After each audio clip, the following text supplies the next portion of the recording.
Quick heads up, podcast listeners. This June only, you can grab the MFR Coach's Legal Toolbox and website legal bundle together for just $299. That's a savings of $399 to legally protect your MFR practice and website with lawyer-drafted, customizable documents made just for you. Go to themfrcoach.com/toolbox before June 30th to get the deal. Welcome to the MFR Coaches podcast, where we talk about how you can create a six-figure MFR practice. I'm your host, Heather Hommel. Not only have I been practicing MFR for 11 years, I'm also a life and business coach, especially for MFR therapists. My goal is for you to understand how to get fully booked, how to talk to your clients, and how to make sure they understand what's possible for them with MFR treatment. I'm here to help you stop under-earning, overworking, and burning out. I'll lend support so you can create the MFR practice you've always wanted. Learn how you can do it too, even if you live in a tiny town, and even if you're just starting out, and even if you've ran your practice for years. Let's go.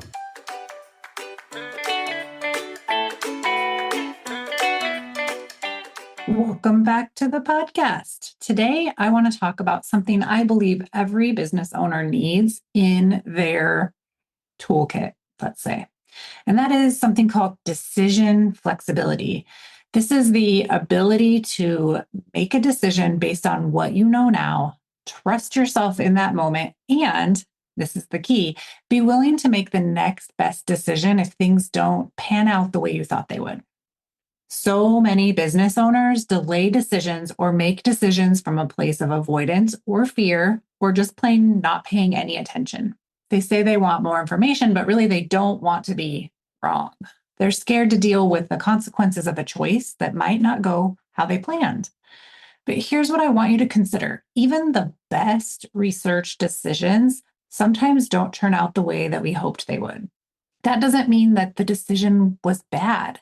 That means life and business are complex. There are always variables that you can't see coming and that you don't know about ahead of time. That's not a failure. It's a part of being in business, and it's also just part of life. Recently, my coach reminded me of something that struck me really deep. She said, Heather, act like you learned something, right? And she got this from another mutual coach that we have coached with before, DL Sharon. And when my coach said that to me, I could hear DL's voice coming through, and I was like, noted. Act like you learned something. It's so simple and powerful. It's not about pretending the misstep didn't happen. It's about refusing to stay stuck in the shame loop. And I definitely was in that loop over some decisions I'd made. So think about this. You've made a decision in the past that didn't work out.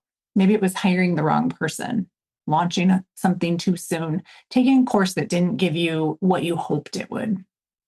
Maybe you opened a new income stream and it cost you more than it made. Okay, now what? What did you learn from those things other than just telling yourself that you're a bad decision maker or sitting in a shame spiral? What did you actually learn?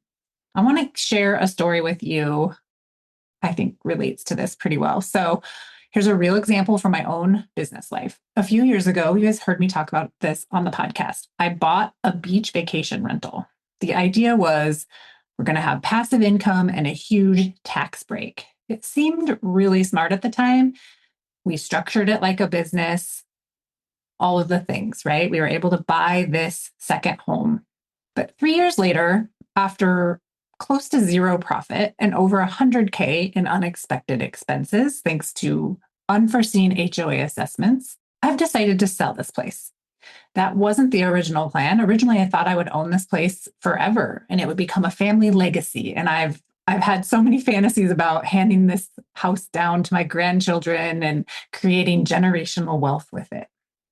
But let's talk about all of the red flags that are outside of that dream. There were so many red flags from the start. I didn't ask enough questions because I didn't want to feel stupid. So I just stayed stupid. I stayed quiet and I just hoped for the best, right?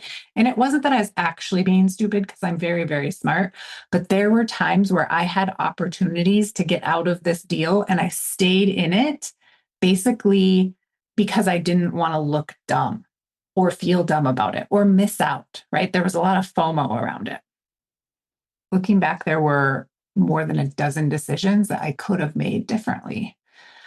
But after getting coached through this, I don't sit in any shame about it. I'm actually really proud of the fact that I saw the situation clearly for what it is now, and I've made the call to list the property. Not because that's the perfect choice, but because I want to stop tying up my time and energy, and most of all, my cash in something that's no longer aligned with my current goals and the goals of my family. So I already feel like it's a win by making this decision to get out of it now. By just taking the action and adjusting, I've learned. I didn't lose my trust in my ability to lead that business. And that's what decision flexibility looks like. While if you asked me 3 years ago if I would ever be in this situation, I would have been like, oh no, I'm keeping this for the long run. I know there's going to be a lot of ups and downs and stress and sleepless nights, but I'm just going to keep on keeping on. But what I want to share with you is that no matter how far down a road you've gone, who else says that, right? You can always turn around. And it doesn't have to mean anything about you or what's possible for you or what's possible for your future. I have no idea. This house could be worth millions and millions of dollars in 10 years from now, right? Because there's just only so much coastline and only so much availability to build houses, especially this particular type where you can rent it out. But I'm not going to stay in the what ifs. I'm going to stay in like what is happening now and what is best for me now and for my future me when I don't have the stress of running this other business that I'm just not in love with. I'm just not a real estate investor, guys. It just turns out. Maybe I will be one in the future, but for now, I'm not. So we've had many people look at the house. I know it's going to sell, and I'm going to be proud of myself through this whole thing. Here's my challenge to you. Instead of asking, what if I choose wrong? Start asking, what will I learn either way? Your job is not to avoid every mistake. Your job is to keep leading, to learn faster, and to trust yourself longer. When you practice decision flexibility, your business will move faster, your stress will go down, and your confidence will go up.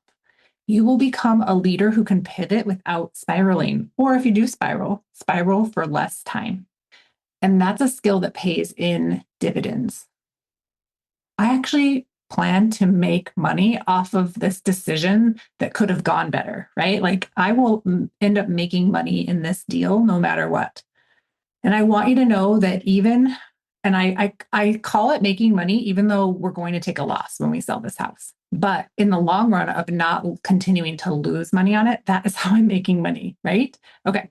So if you are stuck in indecision or perfectionism, I really want you to consider how much that costs you every day inside your business and how much that costs you in happiness inside your life.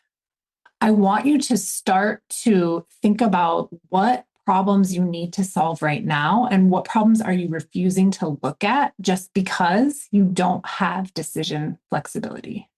Maybe you've done something in the past that you are carrying shame around from. What if you just let yourself learn something from that? You look at all the things you learned and you think about those things instead of the shame of having made that decision in the first place. Shame is always totally optional.